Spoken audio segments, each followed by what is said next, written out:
بسم اللہ الرحمن الرحیم الحمدللہ رب العالمین والصلاة والسلام علی سید الانبیاء والمرسلین اما بعد فاعوذ باللہ من الشیطان الرجیم بسم اللہ الرحمن الرحیم جامعہ محمدیہ سیفیہ ابی بکر یہ اس ادارے کا نام ہے۔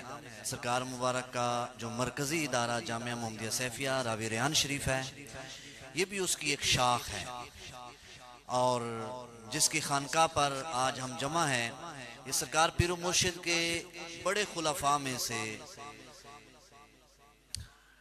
سرکار مبارک کے محبوب خلیفہ محمد امجد ظہیر محمدی سیفی المعروف وکیل سرکار کے نام سے آپ مشہور ہیں۔ الحمدللہ کل سے پروگرام جاری ہے۔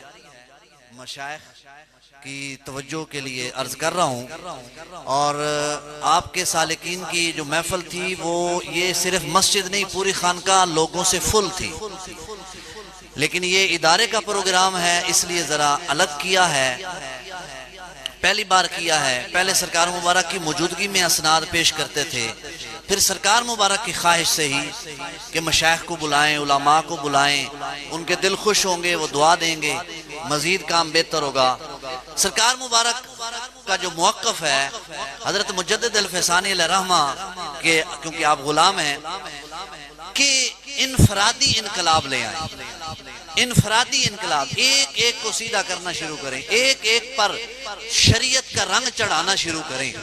تو یہ سرکار مبارک کا ایک درد ہے، یہ آپ کا ایک مقصد ہے۔ تو ایک ایک کو دیکھیں کہ پیر امجد ظہیر صاحب یہ ایک سرکار مبارک کے ایک آدمی تھے، ایک بندے تھے، ایک پھل ہے۔ اب اس کا آگے رنگ دیکھیں کہ بیرون ممالک تک آپ کے مریدین ہیں۔ تو سرکار مبارک کے خلیفہ جہاں بھی دیکھیں گے وہاں ادارے خانقاہ کے ساتھ مدرسہ بھی ہوگا، اور اس سرکار مبارک کے خلیفہ کی جو اولاد ہے وہ دین پڑھ رہی ہوگی۔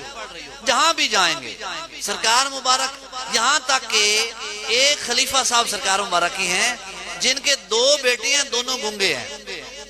انہوں نے مجھے کہا کہ مجھے بڑا افسوس ہے کہ سرکار کی خواہش ہوتی ہے کہ اولاد جو ہے نا ہر خلیفے کی وہ عالم بنے، میری اولاد تو گنگی ہے، میں کیا کروں؟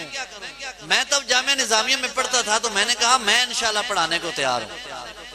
تو مجھے کیونکہ زبان آتی تھی گنگوں کی، تو الحمدللہ اس نے بھی دین کی تعلیم پڑھی۔ پھر انہوں نے پروگرام کروایا، پھر سرکار مبارک وہاں تشریف لے گئے، پھر انہوں نے وہاں پر حافظ عبدالستار سیدی صاحب کے سامنے اس گنگے نے بیان کیا، اور حافظ صاحب نے باقاعدہ فرمایا کہ یہ جامعہ نظامیہ میں بھی آ جاتے تو اس کو ہم سیدھا نہیں کر سکتے تھے، یہ ولی کامل کی نظر تھی جس نے اس کو سیدھا کر دیا، نہ سن سکتا ہے نہ بول سکتا ہے۔ تو الحمدللہ یہاں پر بھی وکیل صاحب کے جو بچے ہیں ان کے اندر حافظ بھی بن گئے ہیں، عالم بھی بن رہے ہیں۔ تو ابھی ہمارا پروگرام جس نے سٹارٹ کرنا ہے وہ بھی آپ کے ہی صاحبزادے مولانا فرحان صاحب وہ ہیں، تو اس لیے میں نے کہا میں تھوڑا تعارف کروا دوں، آپ کے بچے ہیں تو وہ بھی مولانا بن رہے ہیں، عالم بن رہے ہیں، دین پڑھ رہے ہیں۔ اللہ تعالی ہمیں استقامت عطا فرمائے۔